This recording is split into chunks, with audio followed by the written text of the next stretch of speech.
All right, next topic. We're going to talk about Jamal Bryant and I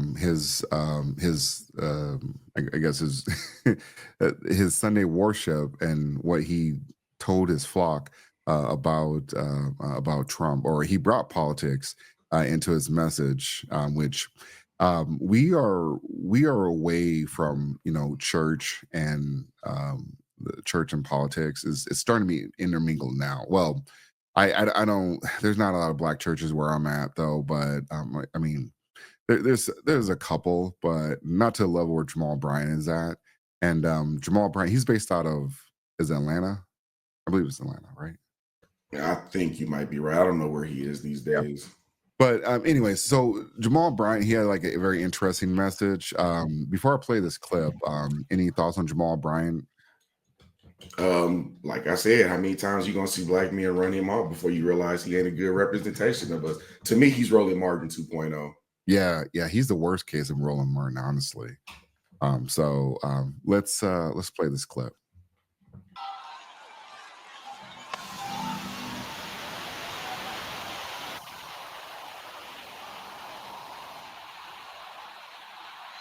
And so they offered Jesus bile. Be careful, because people will try to offer you stuff that is not commensurate to your value.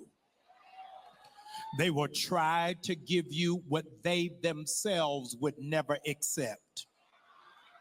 They want you to accept a joke about a watermelon on a black man's head and say that they were just playing, but never any jokes about leprechauns or four-leaf clovers.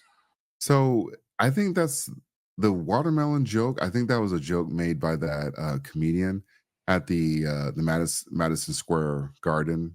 Oh, you mean the comedian that bombed and no one laughed at his jokes? Yeah, which I've seen people swear by that guy.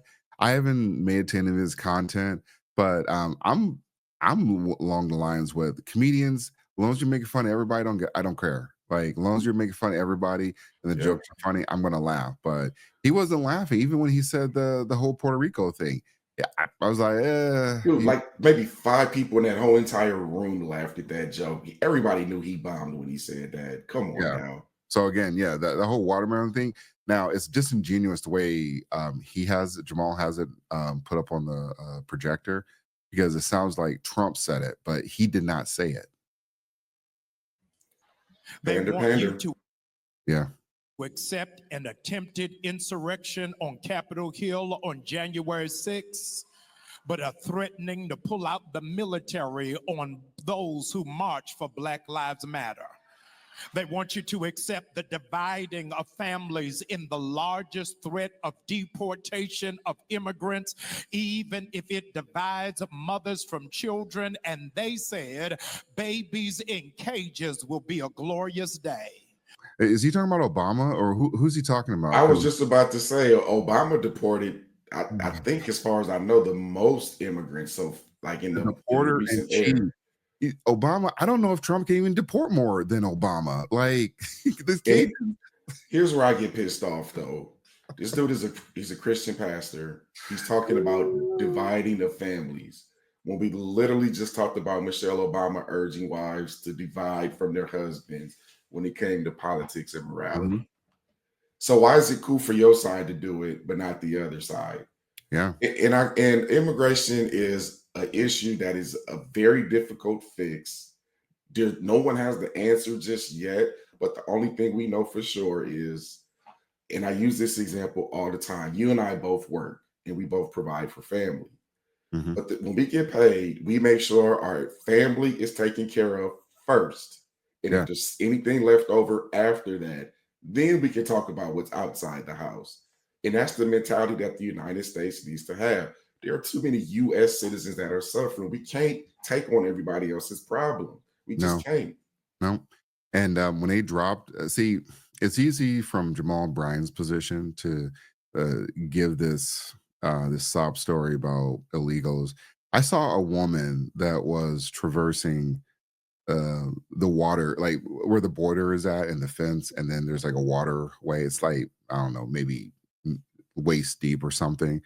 she's taking her baby over there, and these people, you will call the cops if you see a dog in the car, a hot car. That there's no way that mother should have been taking her kid, trying to get through the border or get to the border, and they didn't let her in because they actually have clamped down on the border. But which there's another big, I forgot what they called them, the big migrant, you know, group pack or whatever. There's a word for it, but that's coming up here, because they know the time's up. But she had some kid trying to get into the country, and I get it. People want to be here, and so for the folks that are upset with the results, you trade spots with those people. Oh wait, you won't. They won't trade spots with any of those people, and unfortunately, if you're illegal, you didn't do the paperwork. I'm sorry, but you got to go back. You got to do it the right way. That's why we have a process for all this. And Trump has said they're going to go after it with the a recently appointed Tom Homan is his name, back to the Border Patrol. Yeah, it's getting back to square one. They're going to try to catch up to Obama, who everyone conveniently forgets on that side that Obama was the deporter in chief and he built those child cages. So it's not like Trump built that stuff. So he's going to try to catch up to Obama. That's how they need to reframe this statement. But is it weird that Jamal, like, have you ever seen, like, of all the church services you've ever been to, have they ever gone this political? They're not supposed to go political at all. That's the thing. They're not supposed to. Yeah. He doesn't pay taxes. That's one of the benefits of a church. They're not supposed to go political, and they're supposed to be exempt from taxes. But they've Yes. been doing it more and more lately. But here's my observation: if you when you post this video and people watch it back, I want you to count how many men you saw in that church versus how many women you saw in that church. Like seriously, and I'm a Christian, but also my church that I attend is 51% men. It's Mhm. the first time I've been in a church that's mostly men because my pastor doesn't pander. He just tells the truth. These churches that I see nowadays, the majority of them just pander to women because they can manipulate them into tithing, into feeling guilty, into coming to them for all of their problems. And you have access to her. You're being intimate with these women.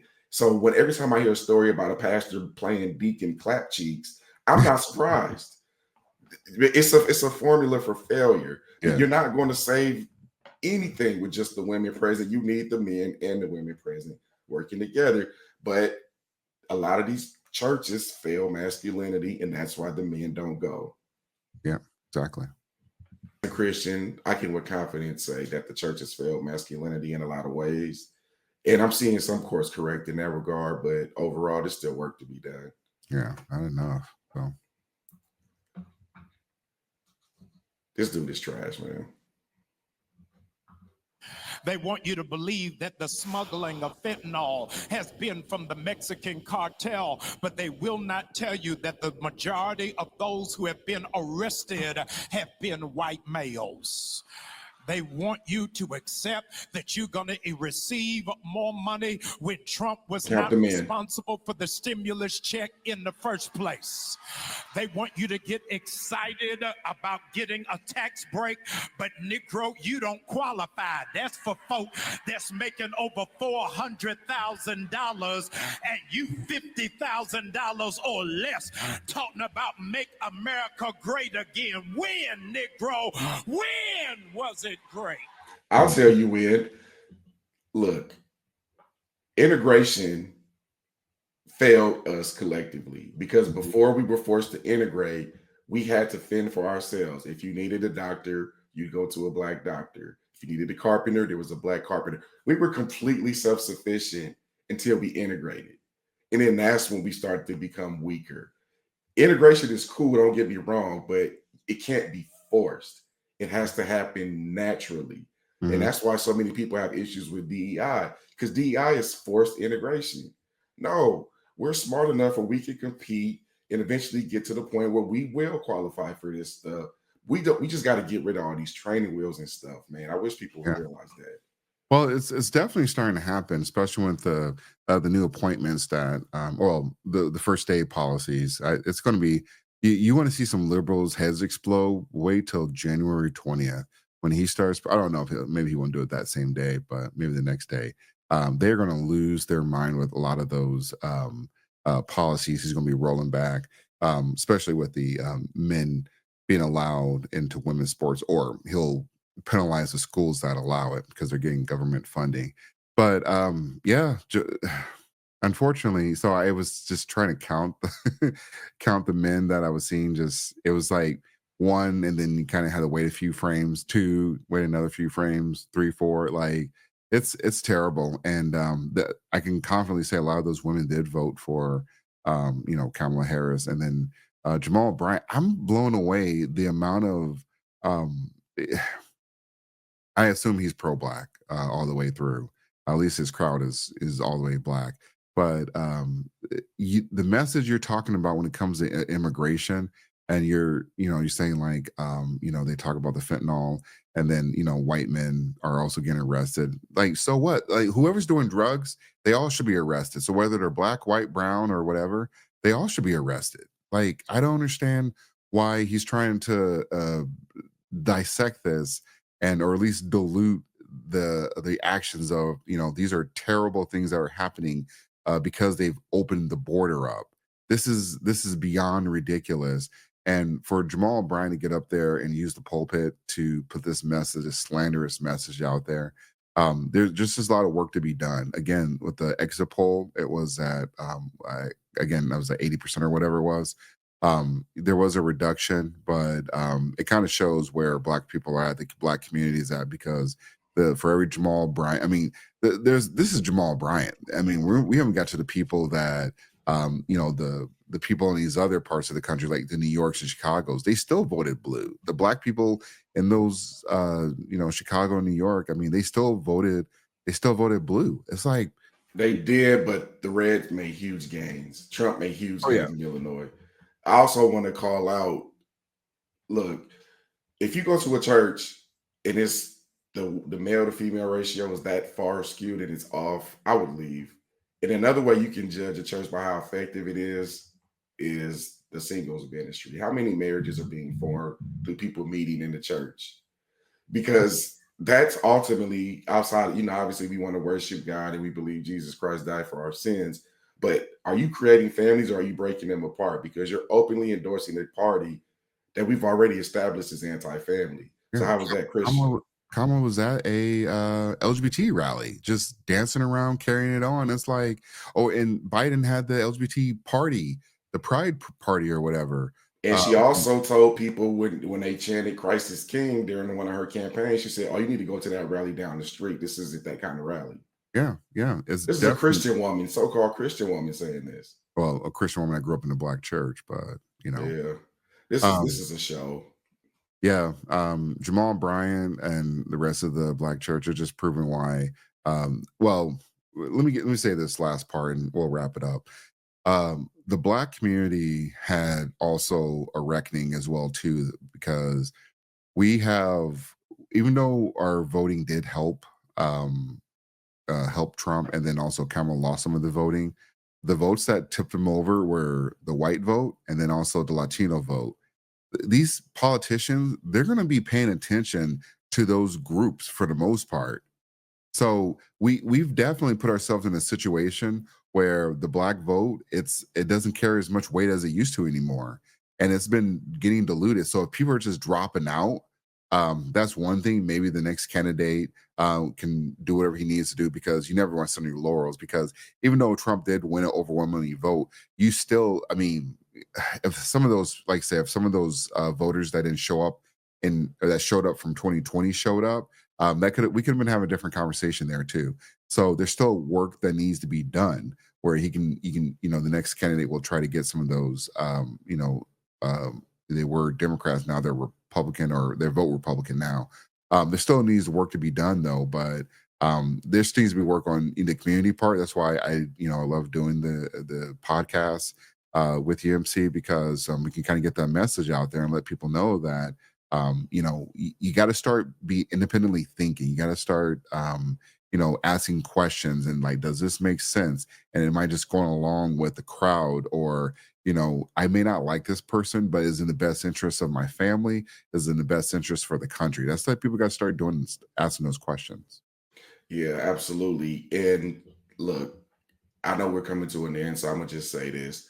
If you voted for Kamala and you lost, I'm not taking any pride in you being miserable right now. I am. I am actually kind of wondering why you're so attached to a person like that, where you're stressed that they didn't win. If you voted for Trump, especially if you're black, now is the time for you to show everybody what you saw in him. And now is the time for you to start substantiating your arguments that he will perform and that Yes. he will make everything better for everybody. But more so than anything, you got to get it out the mud yourself. Nobody is coming to save you. You have to save yourself, period. Facts, facts. That's a great way to end it. So, all right. Well, everyone, thanks for attending and watching the podcast. And we'll see you next week. Peace.